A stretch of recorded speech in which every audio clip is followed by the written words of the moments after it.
Olá, muito boa noite. É um prazer estar aqui com vocês para que possamos, especialmente nesta noite, conversar um pouco sobre a neurose obsessiva, esse importante tema, um clássico tema da prática psicanalítica. Gostaria de dar as boas-vindas, deixe-me ver quem está aqui conosco, algumas pessoas que eu consigo já ver, Márcia, Flávia, muito boa noite, Luci, a equipe do ESP também está aqui conosco, Silvana, Cristiane, muito boa noite. Fiquem muito à vontade, se vocês quiserem aqui no chat também, indicarem de quais regiões, né, vocês estão acompanhando aqui a nossa transmissão, fiquem muito à vontade. Temos aqui também o Emerson, Jordânia, Rosângela Gonçalves. Muito boa noite, Rosângela. É uma satisfação, como eu disse, estar aqui com vocês, para que nós possamos hoje realizar aqui, claro que de um modo panorâmico, né, de um modo inicial, mas já com alguns, assim espero, interessantes desenvolvimentos, para que nós possamos aqui ver algumas searas, né, alguns espaços, alguns territórios relativos ao campo da neurose obsessiva. E possamos juntos, é a proposta temática de hoje, possamos pensar também onde estão, né, como se colocam os neuróticos obsessivos, especialmente a neurose obsessiva hoje. Então vamos conversar, vamos iniciar aqui esta interlocução, estabelecer um bom debate, e vocês verão, né, no andamento, que alguns temas poderão sim ser aprofundados numa outra rodada, né, de encontros que em breve, a partir do dia 20, eu farei. Mas chegaremos a isto ainda. Primeiramente, eu gostaria aqui de realizar uma apresentação panorâmica de alguns planos que podem ser bem importantes, bem interessantes, para que bem possamos estabelecer uma fina, já dialogando com Lacan, uma fina direção da cura, direção do tratamento, melhor dizendo, direção do percurso de uma análise quando o que está em questão é a problemática da neurose obsessiva. Temos mais pessoas chegando, Daniela, Valéria, Mauro, né, muito boa noite, Valéria, como é que você está? Valéria nos acompanha, né, muito provavelmente do Rio de Janeiro, um abraço. Moema, que está em São Paulo, um abraço para você, Moema. E várias outras pessoas. Fiquem muito à vontade, sempre que possível. Márcia Rodrigues, muito boa noite. Sempre que possível, estaremos também aqui, eu e a Caroline estaremos aqui também observando de tempos em tempos as possíveis questões, elaborações que vocês estarão também aqui colocando no nosso chat, para que assim, além, né, dos horizontes, dos recortes que eu vier a trabalhar, possamos também, dentro do possível, estabelecer um pouco mais, estreitar um pouco mais a nossa interlocução por meio do chat. Pois bem, né, Silvana está, né, na Paraíba, muito bem. Temos uma pessoa, né, da Bahia, Marilda, ótimo. Minas Gerais também, eu também estou em Minas Gerais, Aline. Falo aqui, né, das redondezas, proximidades de Belo Horizonte, uma cidade chamada Divinópolis, a 100 quilômetros. Estamos aqui, né, na região centro-oeste de Minas. Pois bem, para que possamos então dar início a alguns cenários, eu gostaria de compartilhar com vocês algumas telas para que algumas observações, como vocês verão, algumas sinalizações amplas e gradativamente vamos desenvolvê-las, para que algumas sinalizações possam já ser estabelecidas, feitas no que tange a neurose obsessiva. Então eu vou iniciar aqui um compartilhamento. Deixa-me ver aqui. Se já temos aqui.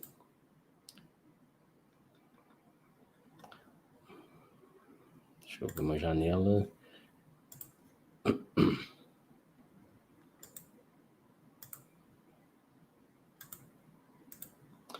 Não está aparecendo. Deixa eu colocar aqui. Deixa eu fechar e abrir a nossa tela. Enquanto isto, podem ir chegando, fiquem muito à vontade.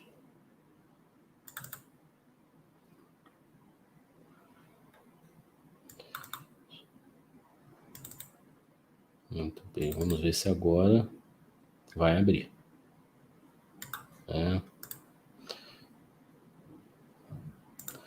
Cancelar e fazer aqui o compartilhamento novamente.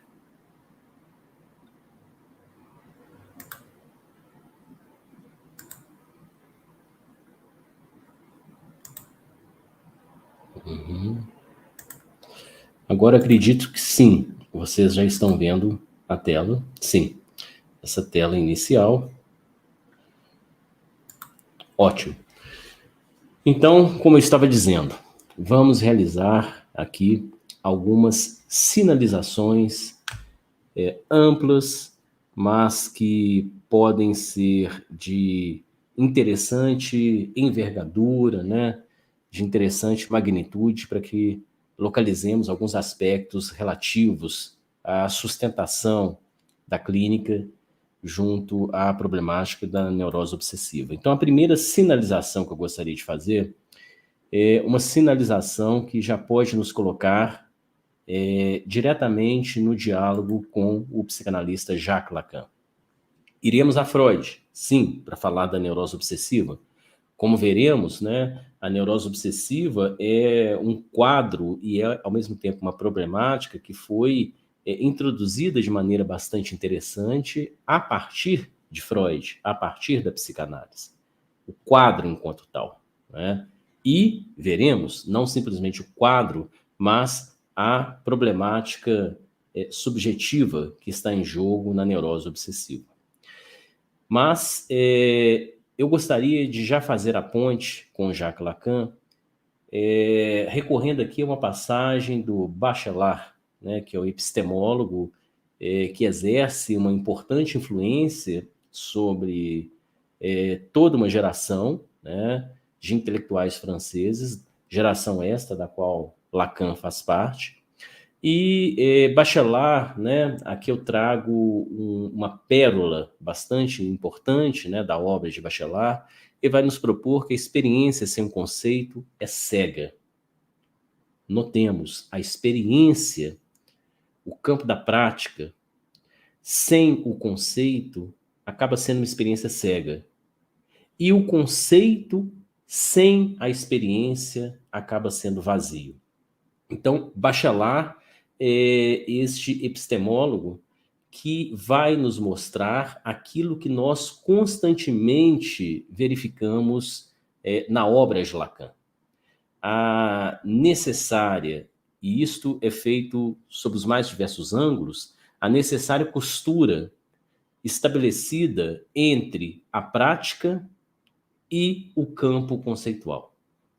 Especialmente em se tratando da psicanálise, vamos pensar momentos marcantes, por exemplo, do ensino de Lacan, né, que tanto se voltou para uma indagação fundamental, né, o que é a psicanálise. Ele se voltou o tempo todo, ao longo de sua obra, para esse tipo de indagação. Vamos pensar, por exemplo, o Seminário 1 de Lacan, vamos pensar o Seminário 11 de Lacan, só para citar aqui 2 pontos marcantes.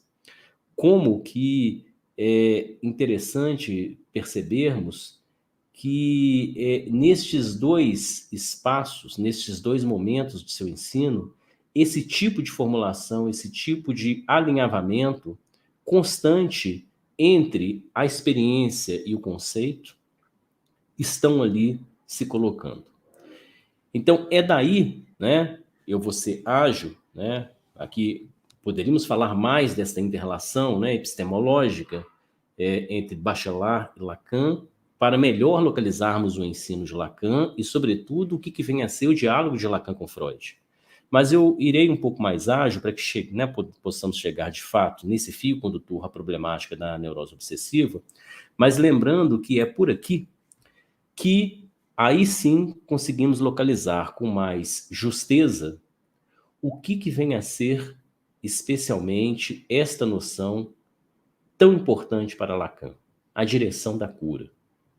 Sabemos que há um importante texto de Lacan, não é o único onde esta questão é abordada, mas há um importante texto de Lacan, integrante dos escritos, né? Um texto do final dos anos 50, um texto de 1958, chamado A Direção da Cura. Cura Entendamos por cura tratamento e especialmente o percurso, trilhas de uma análise, a direção da cura e os princípios de seu poder, né? As bases, os princípios de seu poder. E é por aqui que Lacan vai nos mostrar como que é fundamental que a prática analítica ela tenha, a partir do repertório conceitual da psicanálise, ela obtenha desse repertório o seu norteamento. Por que eu lembro aqui previamente desses aspectos? Primeiramente, a inter-relação entre a dimensão prática e a dimensão conceitual, né, naquela rápida passagem influenciadora de Lacan e de vários outros, vinda, né, de Bachelard, e, ao mesmo tempo, essa ponte que eu faço aqui com a direção da cura, para que nós possamos verificar que, especialmente em se tratando, isso não é exclusivamente, mas especialmente em se tratando da sustentação da experiência analítica junto à problemática da neurose obsessiva, esta fina clareza, este fino discernimento do que conceitualmente está em jogo, né, na problemática subjetiva do obsessivo, e a partir daí termos, portanto, direcionamentos quanto à prática, estes movimentos que eu estou aqui indicando são movimentos cruciais, eu diria, inclusive, que são movimentos imprescindíveis para a boa condução da experiência. Então, esta prévia, ela vale certamente para a prática analítica como um todo, mas eu não poderia deixar de estabelecer aqui, retomar esta prévia em se tratando do que estará em jogo no campo específico da neurose obsessiva. Então, demarcar claramente a problemática conceitual, articulando-a com o campo da prática e fazendo com que esses elementos, né, de maneira articulada, ofereçam, né, condições para que haja a direção, né, do percurso, a direção do tratamento. Esse movimento é valioso para a prática analítica. Esse movimento, ele é, inclusive, uma condição sine qua non, sem a qual nada feito.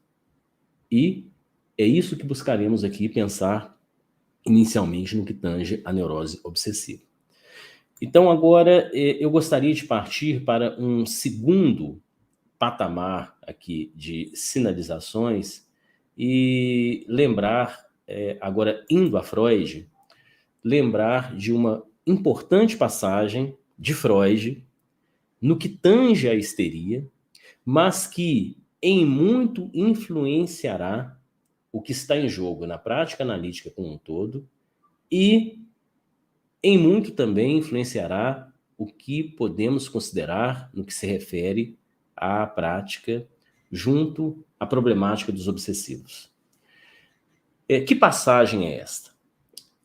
Eu recorro aqui a uma passagem que se encontra no caso Dora. Então, temos ali Freud desenvolvendo, transmitindo o que se passa no caso, chamado caso Dora, né? E é um momento marcante da psicanálise, porque ali sabemos que Freud está às voltas com a demonstração de como que se dá, né, a interpretação dos sonhos na prática.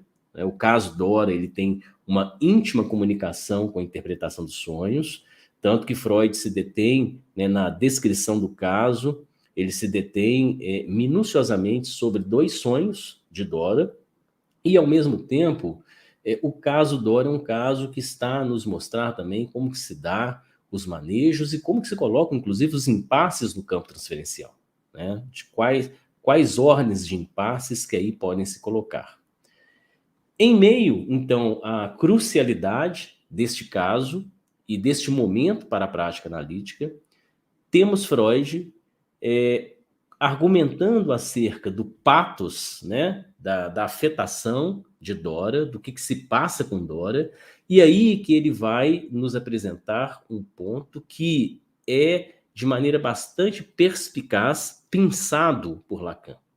E vale a pena nós escutarmos esse ponto, porque não se trata simplesmente, por mais que seja uma circunstância que foi abordada por Freud, elaborada no que tange ao caso Dora, àquela condução específica, é uma passagem que diz respeito à dimensão do sujeito com o qual nós operamos na prática analítica. Diz respeito, portanto, com aquilo sobre o qual a prática analítica opera.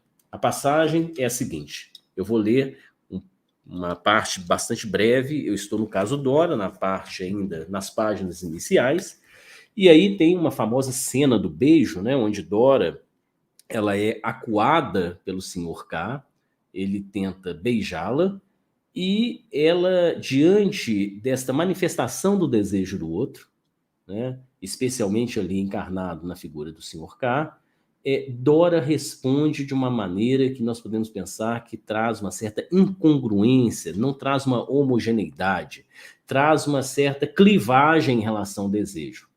Notemos, rápido parêntese, é uma passagem dessa ordem que, inclusive, leva Lacan mais adiante em seu ensino, estamos em Freud, mas façamos a ponte com Lacan, leva Lacan mais adiante, bem mais adiante em seu ensino, a propor, né, o axioma importantíssimo para se pensar, por exemplo, o momento dos anos 70 de Lacan, a clínica moebiana. Qual axioma? A relação sexual é impossível, ou não há relação sexual, não é? Então, há uma incongruência na relação do sujeito com o desejo. E aqui Freud, neste momento germinal, ele vai dizer o seguinte sobre Dora. Eu tomaria por histérica, sem hesitação, qualquer pessoa em quem uma oportunidade de excitação sexual despertasse sentimentos preponderante ou exclusivamente desprazerosos. Isso que é interessante, Freud fala de uma situação onde poderia se manifestar algo na congruência com a excitação, em última instância na congruência com o desejo, entretanto é uma outra coisa que ele se manifesta. E aí, continuando o raciocínio, Freud vai nos dizer, fosse ela, essa pessoa, ou não capaz de produzir sintomas somáticos. Então, aqui temos um ponto de alta, né, envergadura, de vasto alcance, porque o que Freud está nos dizendo, dentre diversas outras considerações que podemos depreender dessa passagem? Freud está nos levando a verificar aquilo que tanto abordamos, especialmente a partir de Lacan, a posição do sujeito. O que está em jogo na histeria, Freud vai dizer, sem hesitação, ele reconhece a histeria independentemente da produção de sintomas. Isso é muito importante para a psicanálise, porque o que está em jogo é o circuito pulsional, é a relação com o desejo. É aí que está o que nós podemos reconhecer como histeria. Já adiantando, é aí que está o que nós podemos reconhecer como neurose obsessiva. Trata-se de uma demarcação, de uma implicação do sujeito desvinculadamente, ainda que haja essa manifestação, mas desvinculadamente do campo psicopatológico. Então aqui Freud estabelece uma rica, uma importante clivagem. O que está em jogo na histeria não é necessariamente a somatização, não é a conversão, não é o quadro fenomênico, mas é a posição do sujeito, como que o sujeito responde, né, à sexualidade, como que o sujeito responde ao desejo, como que o sujeito responde à pulsão. Vários elementos vão se colocando aí, né? Por isso que eu cito esse território, a sexualidade, a pulsão, o circuito pulsional, isto menos a dependência da produção de sintomas. Então, este é um ponto muito importante que vai nos levar a... Por isso que eu falei da demarcação conceitual fina, precisa. Esta questão que aqui já se coloca, né, inicialmente, né, pela pena de Freud, a posição do sujeito, notemos que não é uma problemática que vai ser inaugurada por Lacan, ela será, né, sim, explicitada por Lacan, muito enfatizada por Lacan, mas escutemos bem, está já aqui numa passagem como esta. E é uma passagem como esta que poderá nos conduzir melhor vamos a uma outra sinalização, né? Poderá nos conduzir melhor a começar a bem localizar o que está em jogo na neurose obsessiva. Aqui eu continuo em Freud. Agora, né, se antes eu estava rapidamente passando pela questão da histeria em Dora, para dali pensar, demarcar e deixemos por perto, porque isso é valioso para a prática analítica, o que deixemos por perto? Esta posição do sujeito, né? Histeria como uma posição do sujeito. E agora vamos a uma passagem muito também emblemática de Freud, que se encontra no caso, grande caso, né, para pensarmos a neurose obsessiva, não que ela seja pensada somente a partir daí, mas em termos de caso clínico, temos sim o caso, né, emblemático do homem dos ratos, e ali Freud vai nos dizer que a neurose obsessiva ela é um dialeto da histeria. É uma passagem bem interessante. A neurose obsessiva como dialeto, né, da histeria. Eu vou interromper aqui, só para que nós possamos... Deixa eu ver... Voltei. Para que a gente possa, né, conversar melhor nesse ponto. Depois eu volto para os slides. Então temos aqui essa outra sinalização, a neurose obsessiva como dialeto da histeria. O que podemos depreender daí se mantivermos conosco aquela primeira observação que eu frisei? O que está em jogo na histeria, o que está em jogo, portanto, podemos avançar? Na estrutura é a posição do sujeito e não necessariamente a produção de sintomas. Percebamos como que isto amplia enormemente, introduz complexidades, mas como que isso amplia enormemente o que está em jogo na prática analítica. Né? Não é uma prática fenomenológica, não é uma prática psicopatológica, o sintoma pode estar lá. As caracterizações, né, as constelações sintomáticas, como Freud, né, argumenta, ou seja, o arranjo entre os sintomas pode estar lá, mas não é ali que temos a questão fundamental. Nós devemos, então, pensar a dimensão da estrutura como implicando algo de uma outra ordem. E aí, nesse sentido, que esta passagem do Homem dos Ratos, o comentário que Freud faz da neurose obsessiva como dialeto da histeria, se torna uma passagem bastante rica. Por quê? Porque ali tem algo que vai se articular, dialeto.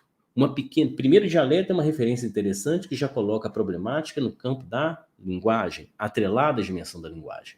Não é mesmo? Segundo, porque o dialeto, o que ele é? Dentro de um mesmo regime de uma língua, ele é uma espécie de variação, né? É um arranjo interno, é uma mudança, mas que mantém ainda alguns elementos relativos àquela dada língua.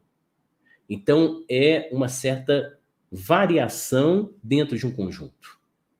Então, tem algo ali da variação da posição subjetiva do neurótico obsessivo em relação à histeria. Essa passagem é importante porque nos mostra também que não se trata de pensar histeria e neurose obsessiva de maneira estanque, repartida. Não se trata de pensar a histeria e a neurose obsessiva como sendo tipos clínicos repartidos, como sendo características que nós, por exemplo, de uma maneira muito, eu diria, apressada, pudéssemos tentar detectar fulano de tal é histérico ou fulano de tal obsessivo. Ora, Freud está nos dizendo que trata-se ali não de caracterizações, não se trata de tipos, mas trata-se de uma certa relação com o desejo, que já traz este impasse. Naquela passagem do caso Dora, está ali a questão do impasse, tem um tropeço, tem um impasse, tem alguma coisa da ordem de uma incongruência no que tange ao desejo. E especialmente a neurose obsessiva se coloca aí como um dialeto, e claro, se é dialeto, podemos pensar certamente numa relação dialética entre neurose obsessiva e histeria.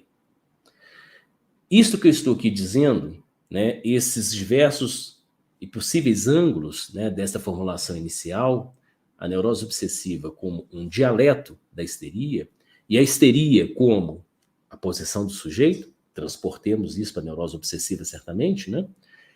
Isto veremos são ingredientes muito presentes no que poderemos verificar, especialmente como sendo as formulações que Lacan irá fazer sobre a neurose obsessiva. Então, em breve, né, nós estaremos aqui realizando um curso sobre a neurose obsessiva, a condução da neurose na prática. Esses ingredientes estarão lá e adentraremos, né, precisaremos de mais condições, isso não será feito hoje, mas o horizonte está posto aqui, adentraremos em mais detalhes no que tange a essas formulações de Lacan acerca da neurose obsessiva. Especialmente quando uma referência, né, valiosa, o seminário 6 de Lacan, né, o desejo e sua interpretação, onde Lacan, em diversas lições desse seminário, ele vai se deter para pensar a neurose obsessiva enquanto dialeto da histeria, ele vai se deter sobre Hamlet. Então, já fica aqui um convite, né? Revisitemos Hamlet, o texto, as adaptações, né, cinematográficas, há várias, diversas. É difícil ter uma má adaptação, né? Mas para que possamos daí nos munir melhor para pensarmos, não exatamente aqui, por mais importância que tenha a relação da psicanálise com a literatura, isso é importantíssimo, mas para, tal como Lacan diz, Hamlet coloca em cena a problemática do desejo quanto ao sujeito. Então, escutar Hamlet é escutar o que está em jogo na clínica analítica. Por isso que nós estaremos aqui no momento, né, adiante do nosso curso, seguindo um pouco, pelo menos, vamos trabalhar questões em Freud, mas seguindo um pouco também esse passo em Lacan. Pois bem, eu gostaria de ir adiante, então fica aqui essa observação, né, para que nós, então, possamos agora avançar. Então, primeiro extrato. Esqueçamos um pouco este afã muito importante hoje, porque é muito presente da psicopatologia contemporânea, de ficar demarcando tudo que é da ordem do patos a partir de arranjos sintomáticos ou sindrômicos. Isso tem o seu valor, isso tem a sua vigência, mas o que está em jogo na psicanálise diz respeito a uma outra instância. Trabalhamos com a dimensão estrutural, e a dimensão estrutural é esta dimensão do sujeito, o seu passo, o seu tropeço, o seu caminhar claudicante, o que pega o sujeito pelo pé, o oidipos, o que pega pelo pé, o que faz com que ele ande de maneira trôpega. E aí sim podemos escutar melhor propriamente Freud, quando ele nos propõe essa relação de dialeto e, por que não, de dialética, né, entre a neurose obsessiva e a histeria. Daqui a pouco eu vou explorar um pouco mais essa questão da dialética entre a neurose obsessiva e a histeria. Então, vou voltar aqui para o compartilhamento para que nós possamos, então, agora avançar. Carol, fica aí também, né, à vontade, se você quiser me chamar aqui para alguma observação pelo chat que você está, né, acompanhando, você pode me chamar. Vamos um pouco mais adiante, voltando aqui aos slides. Então, vamos lá.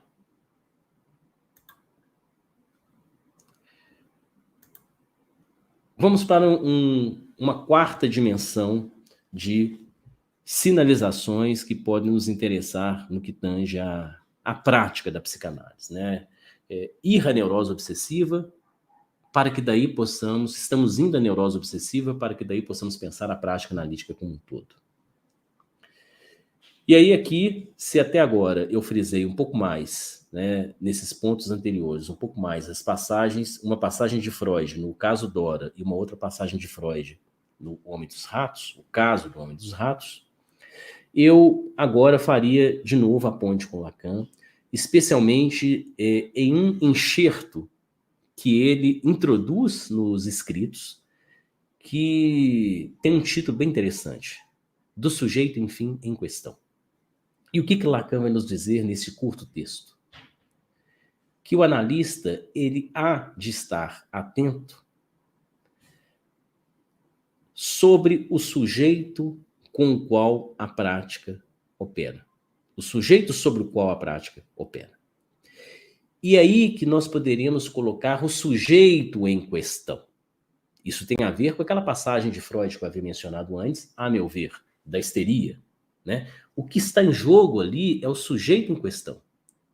E aí, um passo a mais nesse texto, Lacan nos convida a, em termos da direção da cura, pensemos, ele nos convida a localizar também. O sujeito em questão, ele caminha passo a passo com a demarcação da questão do sujeito. Então, olhem só, por isso que Lacan vai nos dizer que a histeria ela encarna uma questão do sujeito. A neurose obsessiva, ela encarna, ela dá forma a uma outra questão do sujeito. E há uma dialética entre essas questões. Friso esse ponto para que, de novo, nós possamos, então, agora que avançando um pouco mais, nós possamos nos afastar um pouco mais ainda da questão meramente de apresentação, caracterização de sintomas. Então, veremos, né, no nosso percurso, nós não vamos pensar no neurótico obsessivo pela manifestação, por exemplo, né, dos rituais obsessivos. Não é isto que é determinante, isto é contingente. Nós não vamos pensar na neurose obsessiva a partir, por exemplo, da dúvida. A dúvida é algo importante, mas a dúvida é um efeito do quê? Aí que tem um ponto crucial.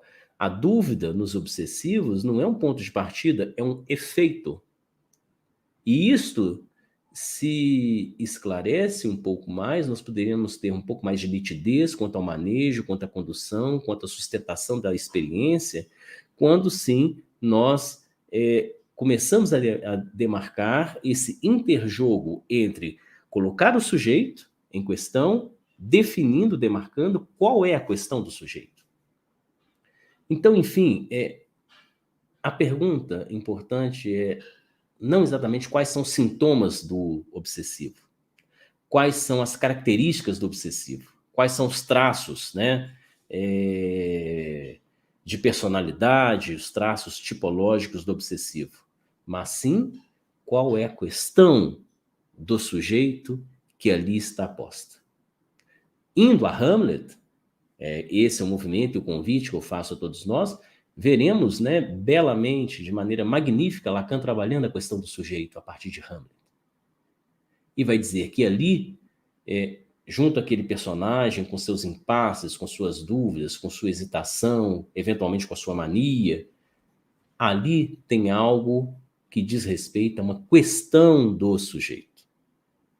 Ali que está o ponto específico da neurose obsessiva, e é sobre isso que o analista há de intervir. É sobre este ponto que o traçado de uma análise haverá de, né, por inúmeras vezes, haverá de fazer movimento.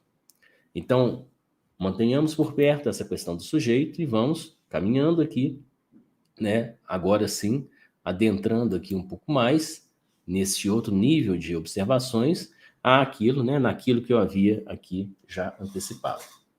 As imprescindíveis passagens de Lacan no Seminário 6. Especialmente as passagens sobre Hamlet. Então, avançar na neurose obsessiva, dialogar com Freud, especialmente dialogar com Lacan, neste amplo território, considerando, sim, né, como que haveremos de demarcar, discernir a problemática do sujeito que ali se coloca, isto nos leva a um roteiro, que é esse que está posto aqui, né? Sigamos um pouco, né, pelo menos em parte, os passos de Lacan nas suas observações, nas suas formulações sobre Hamlet. E aí é interessante, uma primeira observação, são muitas observações, Vamos detalhar algumas delas aqui e outras no momento né, que se aproxima. Lacan vai dizer, em mais um momento do seminário 6, que Hamlet é a tragédia do desejo. Que bela expressão, não é mesmo? Tragédia do desejo. Então, o que está em jogo ali não é meramente uma ruína, um infortúnio, né, de um príncipe, de alguém que está indignado, né, em meio ao luto do pai, com o passo dado por sua mãe, mas diante disto, há ali uma tragédia do desejo. Ou seja, quando Hamlet se encontra com esses elementos na sua trilha, Lacan frisa isso. Hamlet está o tempo todo se deparando com a tragédia do desejo, com a face trágica do desejo. E aí, nesse sentido, vamos falar mais disso, é nesse sentido que, indo adiante, Lacan vai dizer que aí está, por excelência, o desejo neurótico. O desejo neurótico, ele comporta um aspecto trágico. Então, esse interjogo o tempo todo vai se dando, especialmente nas formulações de Lacan sobre Hamlet. Qual interjogo? Pensar não só a neurose obsessiva, mas pensar, né, a relação do neurótico com o desejo. E aí sim, isso retoma exatamente a passagem que eu mencionei agora há pouco sobre, né, a passagem de Freud, quando ele vai nos dizer que a neurose obsessiva é um dialeto da histeria, não podemos deixar de perceber isso. Aí vem um elemento prático da condução, um elemento importante que eu já saliento aqui. É fundamental que escutemos junto ao neurótico obsessivo o que está em jogo ali, que comporta elementos inerentes ao impasse, à questão do desejo na neurose obsessiva, mas também escutemos ali a questão da histeria. Não são elementos repartidos, absolutamente, que não se articulam, que não se misturam, né? Como se alguém fosse eminentemente, puramente histérico, alguém fosse eminentemente, puramente neurótico obsessivo, né? Há algo ali que comporta, façamos jus, então, aqui à dialética entre uma situação e outra, né? Conduzir a neurose obsessiva, sustentar a prática com o neurótico obsessivo, é pensá-lo também, discernir também nesse horizonte da experiência, também o que está em jogo na histeria. E isso também vale para a histeria. Né? Por isso que é absolutamente comum, né? Como que nós podemos ver, né, impasses obsessivos junto ao histérico, impasses histéricos junto ao obsessivo. Para este ponto, aqui eu estou fazendo uma rápida antecipação, mas é para este ponto que Lacan está nos direcionando. Vamos um pouco mais adiante. Uma passagem do seminário 6, uma das interessantes passagens, essas lições de Lacan, esses encontros que ele estabeleceu com a sua, né, junto ao seu auditório, a partir de Hamlet, são, assim, encontros que indicam a grande maestria de Lacan em se tratando da clínica analítica. São encontros de uma perspicácia, de uma nitidez com relação ao que está em jogo na prática, o que está em jogo na condução, que não se encontra em todos os momentos. Aqui é um pico, né, um auge, que vale a pena ser bem acompanhado por nós todos. E aqui o que Lacan diz, né, nesta trilha, nesses encontros que ele tem com a questão do sujeito a partir de Hamlet e com o sujeito em questão. O que é o desejo em Hamlet? É o desejo do neurótico em cada instante de sua incidência. É o desejo do neurótico em cada instante de sua incidência. Utilizando uma expressão mineira, brasileira, clara. tem a faca e o queijo na mão, Hamlet, mas ele não dá o passo. Ora, como que nós verificamos isto de maneira muito frequente na prática analítica, né? Os pacientes que nos demandam análise, nesse sentido, nós podemos escutá-los também, né, neste recorte, como Hamlets. Ou seja, eles estão ali embaraçados, né, estão ali em condições de dar um passo, em condições de estabelecer uma escolha, em condições de iniciar uma ação. E, inclusive, eles estão imbuídos, muitas vezes, né, desta tentativa, desta vontade, desse planejamento, como Hamlet. Mas há algo ali da ordem de um tropeço. Tal como vimos aquele tropeço muito breve que eu trouxe aqui ao ler a passagem de Freud sobre o caso Dora, né? Há uma incongruência. Freud dizendo, sou levado a reconhecer sem hesitação como histérico aquela pessoa que, né, tendo as condições para estabelecer uma convergência com o campo do desejo, apresenta o quê? Uma dissonância. Então, é importante tentarmos verificar se, de fato, a histeria, a neurose obsessiva é um dialeto da histeria, que tipo de dissonância haverá de se colocar quanto ao desejo na neurose obsessiva. Então, é por aqui, indo adiante, que nós podemos falar desta dimensão bífida do desejo. Um desejo que vai apresentar, né, uma dupla face, uma relação com o desejo que apresentará uma dupla face. Vamos ver isso melhor por meio dessa passagem, né? Estou aqui explorando um pouco, né, alguns espaços do seminário 6 de Lacan.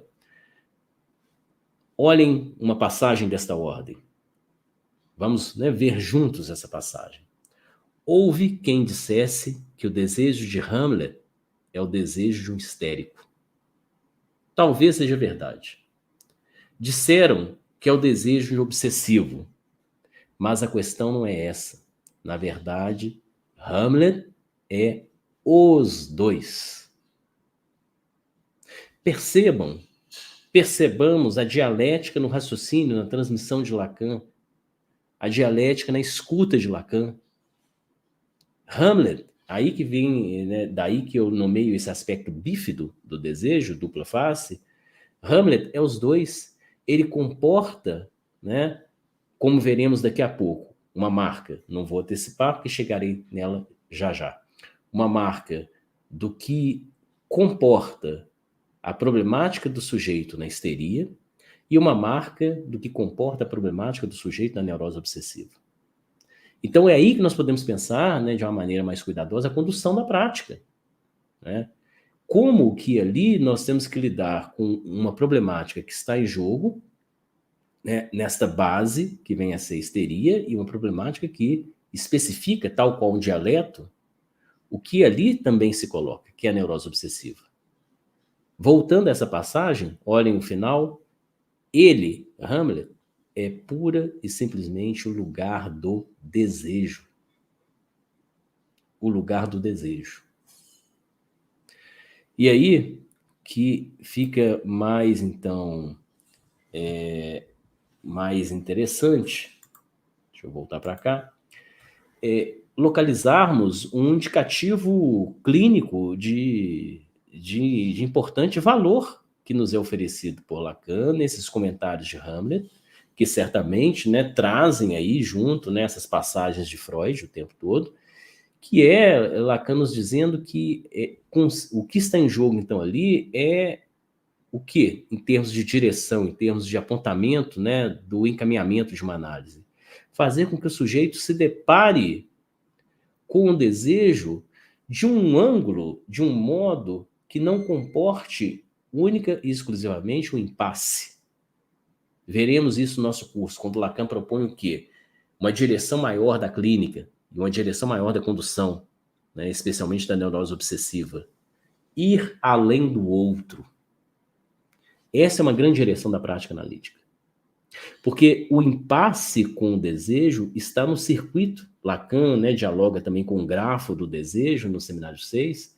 O impasse com o desejo está no circuito entre o sujeito e o outro. Né? Tem alguma coisa ali que deixa o sujeito em curto-circuito.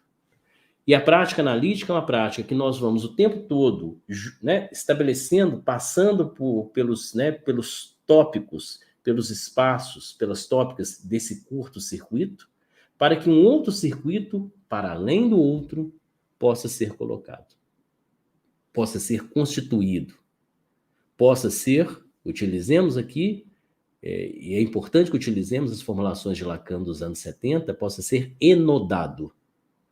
Então, um outro tipo de enodamento com desejo, que possa abrir possibilidades da saída do curto-circuito.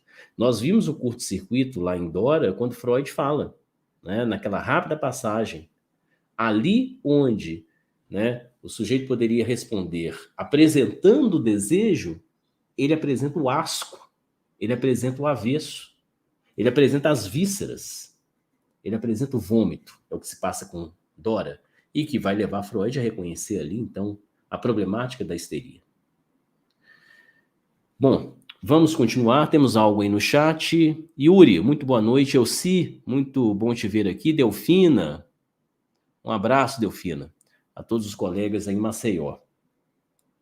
Deixem-me prosseguir aqui, então, com mais uma formulação, para que possamos, então, avançar um pouco mais nisto que eu comecei a salientar aqui como o aspecto bífido, né, do desejo.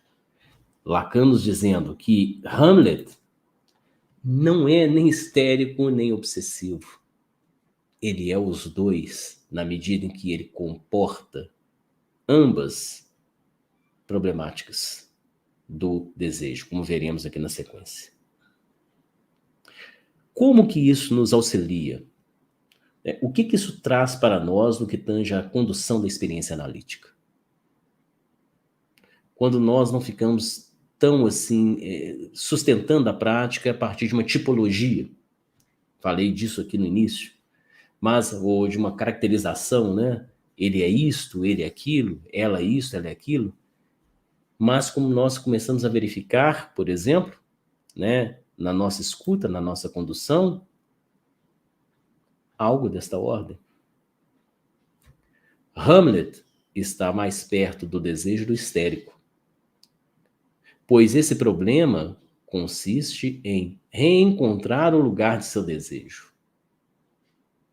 Reencontrar o lugar de seu desejo. Ora, na relação com o outro, no curto-circuito com o outro, né, este lugar do desejo, ele se embaça, ele fica opaco. Então, reencontrar o lugar do desejo. Continuando a passagem de Lacan. Além disto, o que Hamlet faz se parece bastante com o que um histérico é capaz de fazer. Ou seja, olhe aqui a passagem clássica, importante em Lacan. Criar para si um desejo insatisfeito. Aqui tem uma sutileza. Não é meramente se deparar com um desejo insatisfeito. Não é ter um desejo insatisfeito. É criar para si um desejo insatisfeito. Então aqui tem esse detalhe fundamental, que é essa dimensão da criação. O histérico criando para si, se colocando numa posição de cria. Ele cria para si um desejo insatisfeito. E na sequência do argumento, Lacan nos propõe. Mas também é verdade que é o desejo do obsessivo, Hamlet, na medida em que o problema desse sujeito é se apoiar hipoqueimeno, né, aquilo que está, né, abaixo e tem algo sobre, que dá sustentação, é se apoiar sobre um desejo impossível. Não é exatamente a mesma coisa do criar para si um desejo satisfeito, ainda que se articulem. Então é por aqui que nós podemos ter, né,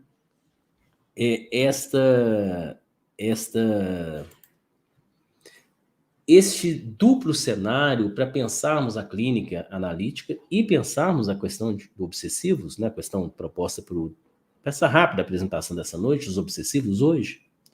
Olhem só, o sujeito em questão. Qual é a questão do sujeito na histeria? Criar para si um desejo insatisfeito. Qual é, por sua vez, a questão do sujeito no dialeto que aí se faz sobre esta criação de um desejo insatisfeito? Apoiar-se sobre um desejo impossível. Então temos aqui aí sim, por isso que eu mencionei antes, essa dialética entre a insatisfação e a impossibilidade, que articuladamente vão nos apresentar um elemento reincidente na prática analítica, por isso que Lacan vai dizer que Hamlet é o lugar do desejo, e esse desejo bífido, que ora nós vemos na prática analítica essa angulação, né, o sujeito que cria para si um desejo insatisfeito, e ele vai sustentar essa criação, né, ele vai zelar por essa criação, por isso que Lacan mais adiante vai dizer que, né, o sujeito histérico goza na falta, né? Então ele goza em sua criação. Ou seja, como podemos também escutar isto? Ele se depara com o super-eu na sua criação. Porque, em última instância, a problemática do gozo é a problemática do super-eu. Então, o super-eu, né, ele incide a partir da insatisfação. O histérico é aquele que cria para si um desejo insatisfeito, enquanto que o obsessivo, e isto sim é muito marcante em Hamlet, ele se embaraça, né? A questão do sujeito é qual? Se apoiar sobre um desejo impossível. Por isso que a gente escuta na prática analítica os obsessivos, por exemplo, né? O tempo todo, claro que isso tem variações, mas o tempo todo se perguntando sobre o que ele vale, o que ele é para o outro. Qual outro nome que nós podemos dar, né, e que tem uma marca clínica né, muito significativa? Qual outro nome que nós podemos dar sobre esta formulação, se apoiar sobre um desejo impossível? O outro nome é precisamente o quê? Embaraço com a demanda. Por isso que os obsessivos são altamente embaraçados com a demanda. Quando eu falei, né, inicialmente, aquilo que depois vamos desenvolver no nosso curso, que a dúvida do obsessivo é um efeito desse embaraço com a demanda, por isso que ele duvida, porque é aí que ele vai mostrar uma clivagem, vou, não vou, sou, não sou, dou conta, não dou conta, é agora, it's now or never, né? To be or not to be, que está em Hamlet. Ou seja, é interessante, então, pensarmos por onde que isso vai se apresentando. O criar para si um desejo insatisfeito, que Lacan localiza, né, nas águas da histeria, e que ele reconhece em Hamlet, e também as águas, né, o oceano que ele vai reconhecer em Hamlet, se apoiar sobre um desejo impossível. Um desejo que traz a marca da impossibilidade, mas notemos, não é simplesmente um encontro com o desejo impossível, é apoiar-se sobre. Então tem esse detalhe que faz toda a diferença. Na primeira passagem, o detalhe do criar para si um desejo insatisfeito, e no restante da formulação de Lacan, o detalhe do se apoiar, né, sobre um desejo que traz a marca da impossibilidade. E aí, então, a gente verifica este apego à demanda, iremos trabalhar isso mais, como que esse apego à demanda ele vai se apresentar sob diversas formas, como, por exemplo, uma marca muito evidente, né, na neurose obsessiva, ou seja, na questão do sujeito, que é qual? Se apoiar sobre um desejo impossível, a marca, por exemplo, do controle. Ou seja, o controle tão típico dos neuróticos obsessivos, o controle de uma dada rotina, tentar controlar a si, controlar o outro, o traço metódico, controlador, a tentativa de previsibilidade. Basicamente, aquele paciente, podemos ter diversos pacientes, o paciente da planilha, né? O obsessivo é o sujeito da planilha, o que busca, né, pelo sentido, controlar o que entra, o que sai. Daí o caráter erótico, anal, né? Essa tentativa do esfíncter, ou seja, o sentido é o esfíncter do neurótico obsessivo, que é pelo sentido que ele busca apertar, é pelo sentido que ele busca reter em suas mãos. Certamente, quando Freud nos fala do caráter anal na neurose obsessiva, iremos trabalhar isso no nosso curso, ele não está falando simplesmente de um orifício, né, situado num pedaço do corpo. Por isso que Freud também vai dizer que a analidade é toda a musculatura, é o segurar, é o abrir e segurar. E se tem um esfíncter erótico na neurose obsessiva, esse esfíncter é o sentido, que está, né, a serviço dessa sustentação, né, de dar consistência ao império da demanda. Porque na medida em que ele está ali, né, capturado pelo império da demanda, ele está se apoiando no desejo impossível. Porque está longínquo, é do outro. Ele não pode, né, sustentar um desejo que não seja impossível. Superior na neurose obsessiva se apresenta por aí. Então ele goza nesse apoio. Pois bem, pavor ao desconhecido, né, Yasmin? Ao incerto, né? Pavor daquilo que vai escapar desta lógica, deste império, deste recinto, desse bunker que vem a ser a sua relação com a demanda. Demanda dele, nele e diante dele. Porque quando Lacan tem uma passagem do Seminário 6 que vai dizer que esse impasse com o desejo, de maneira nenhuma nós podemos achar que desejo é simplesmente o desejo dele, mas é o encontro com o desejo, onde quer que ele se coloque. É encontro com o desejo. É aí que nós podemos justamente localizar o que vem a ser criar para si um desejo insatisfeito e apoiar-se sobre um desejo impossível. Muito bem, eu gostaria de, então, por meio dessas sinalizações, convidar que pensemos, então, a neurose obsessiva a partir dessas balizas. Precisamos de mais, certamente, mas a partir dessas balizas mínimas, e aí sim que nós talvez podemos pensar melhor o que vem a ser a condução clínica, o que podemos depreender desse ir além do outro, para que o sujeito possa apoiar sobre algo de uma outra ordem. Aí que entra, né, a clínica dos nós. O que Lacan vai chamar de symptôme. Construir algo a partir do que se tem. E não simplesmente apoiar-se naquilo que está posto no campo da demanda. Não é simples, não é fácil, não é instantâneo. Isso requer percursos.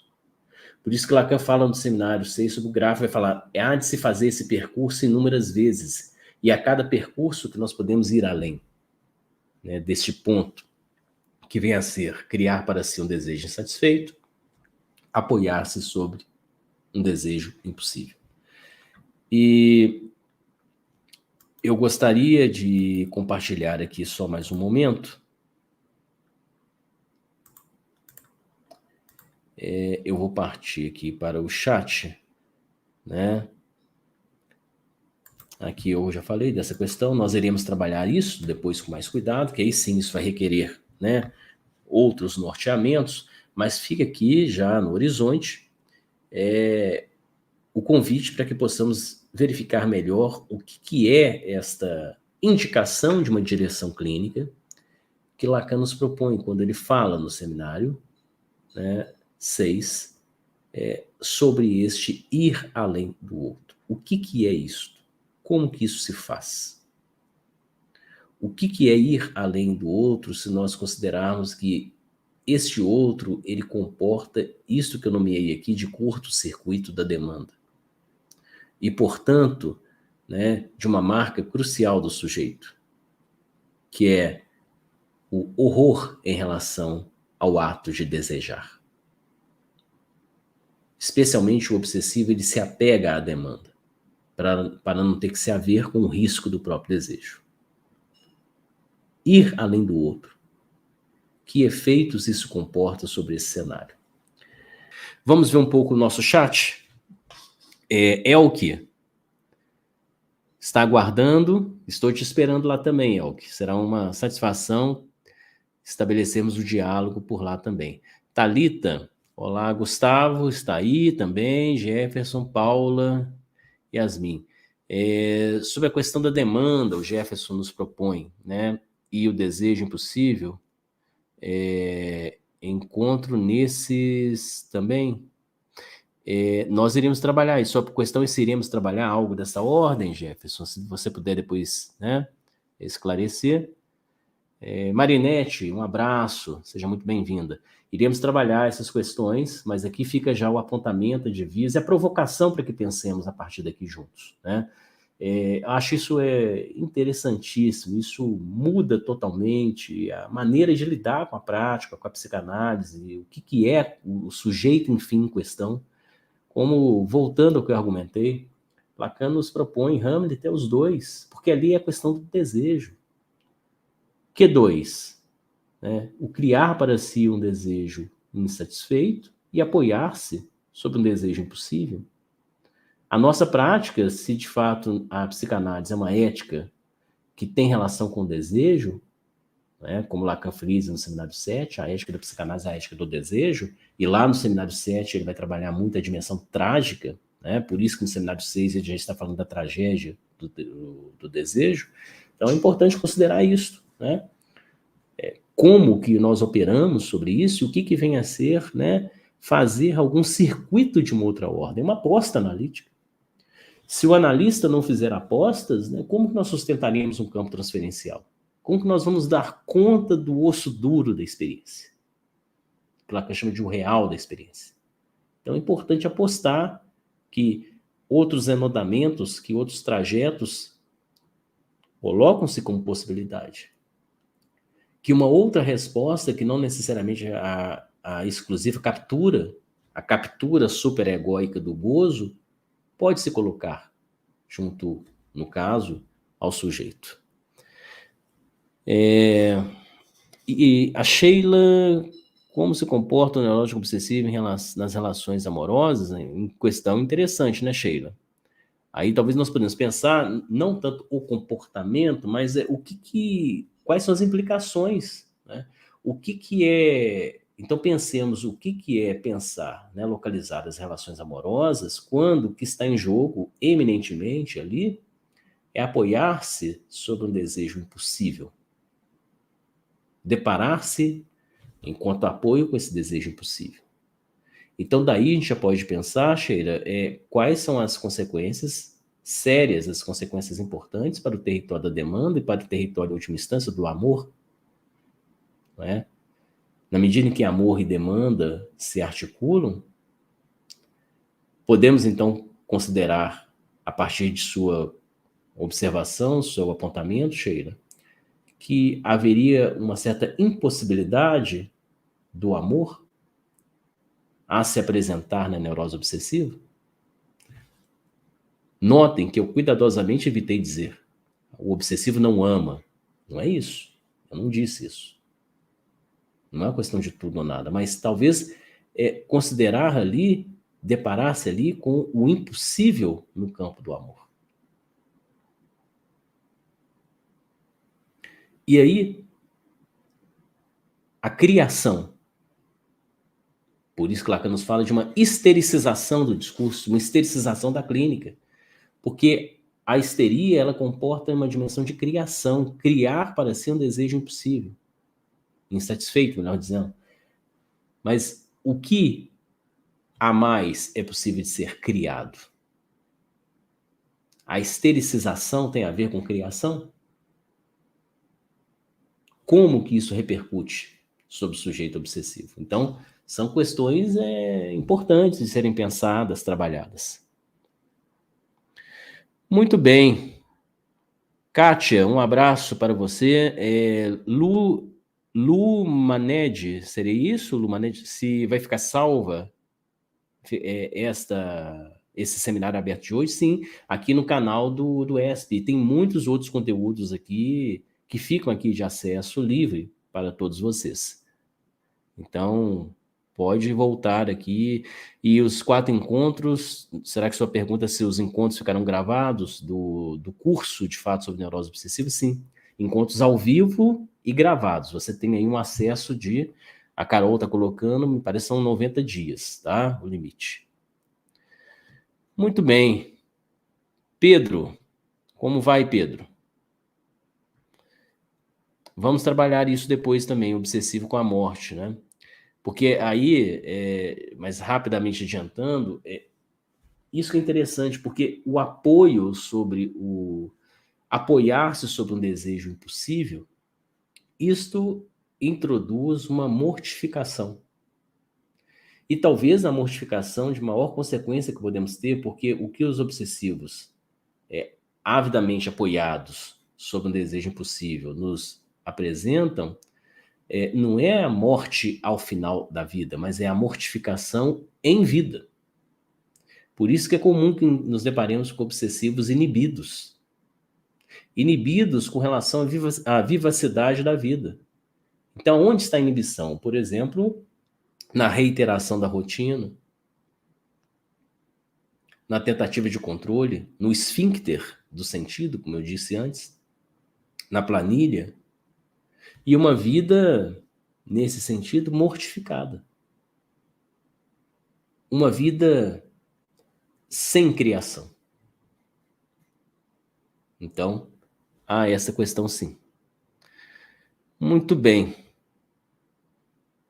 Zélia, aguardo por você também. Um abraço para você, Zélia.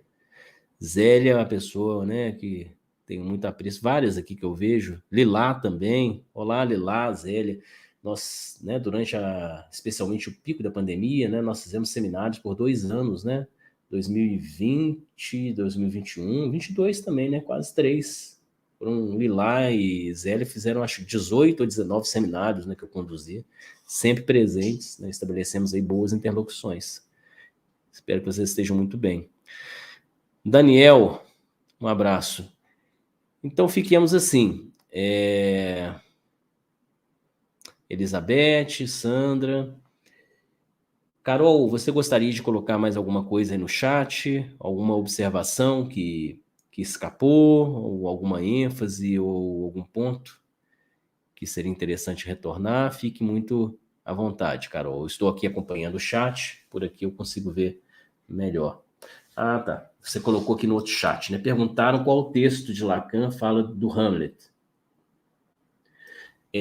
Seminário, a Carol está aqui colocando para mim no outro chat. Então, qual o texto que fala sobre Hamlet? Seminário 6, deixa eu ver se esse aqui. Seminário 6 de Lacan. Tá? Aqui, não é só sobre Hamlet que Lacan vai, né? Lacan não vai se deter somente sobre Hamlet. Mas temos aqui, nós temos aqui 7 lições sobre Hamlet. Tá? Então, são 7 encontros sequenciais que Lacan fala sobre Hamlet, mas considerando que Hamlet é a tragédia do desejo e Hamlet é bífido. Por ele, nós devemos considerar a criação de um desejo insatisfeito e o apoio sobre um desejo impossível. Então, é aqui no seminário 6 que vocês podem encontrar essas formulações que vão fazer parte do nosso curso também. Vamos trabalhar no nosso curso texto Passagens do Homem dos Ratos, e algumas outras passagens que Freud fala desse caráter anal, do neurótico obsessivo, essa lógica né, que é a retenção no circuito ali da demanda. E, Carol, você me falou dos comentários do Geraldo, que está lá no chat, mas isso daqui, como já passaram vários comentários, eu não sei se eu vou conseguir localizar. Subiram vários comentários. Mas a gente pode, né, depois tentar verificar isso. Você me mandar de novo. Vou lá para cima, né, Carol? Uhum. Vai ter certificado? Beth, todos os seminários do ESP, pós-graduação, cursos de curta duração, este meu curso, todas as atividades do ESP são com certificado, tá? Todos. E, por exemplo, pós-graduação no ESP, nós temos pós-graduação em clínica lacaniana, que vai começar a 5ª turma, online, pós-graduação em fundamentos da psicanálise, tanto presencial em algumas cidades como online. Todas as pós-graduações, tem criança, adolescente também, né? A pós-graduação interessante, outras, todas têm certificado. Pós-graduação, certificado reconhecido pelo MEC, não é? Que é uma prerrogativa, uma exigência. Os outros cursos são certificados emitidos pelo ESP. Sempre o ESP tem esse cuidado em qualquer atividade, qualquer curso que ele venha a realizar. A Zélia também fez a pós, né, Zélia? Foi a primeira pós em clínica lacaniana. Já tá com saudade, né? Muito bem. Ayrton, pode voltar, vai ficar aqui gravado, tá? Muito bem. Agradeço a vocês, então, pela presença, pelo acompanhamento. Espero que essas formulações iniciais, que poderão ser desenvolvidas, mas que elas possam, sim, já funcionar aí como boas provocações para que possamos pensar cuidadosamente a prática analítica, possamos pensar, de fato, né, em consequências maiores dessas formulações que Freud já nos propôs, quando ele fala exatamente ali, né, da histeria, no caso Dora, introduzindo a questão do sujeito, a posição do sujeito, e quando também no Homem dos Ratos ele vai nos falar da noção de dialeto, né, da neurose obsessiva com histeria. Que a gente possa, então, revisitar Freud, extraindo ali consequências que nos mostrem, sim, né, a prática analítica atenta ao nosso tempo, a prática analítica conversando com a nossa contemporaneidade, com as condições e contradições que se apresentam hoje entre nós. Vamos adiante, então. Um abraço, dia 20, espero, né, por vocês. Quem ainda não conhece o curso, fica aí o indicativo que a Carol já colocou do site, né, do ESP, o endereço. E havendo qualquer dúvida também, faça um contato comigo. Tem meu canal no YouTube também, lá tem meu contato. No ESP também vocês têm meu contato. Então, vamos ampliando a nossa interlocução. Muito boa noite e até breve.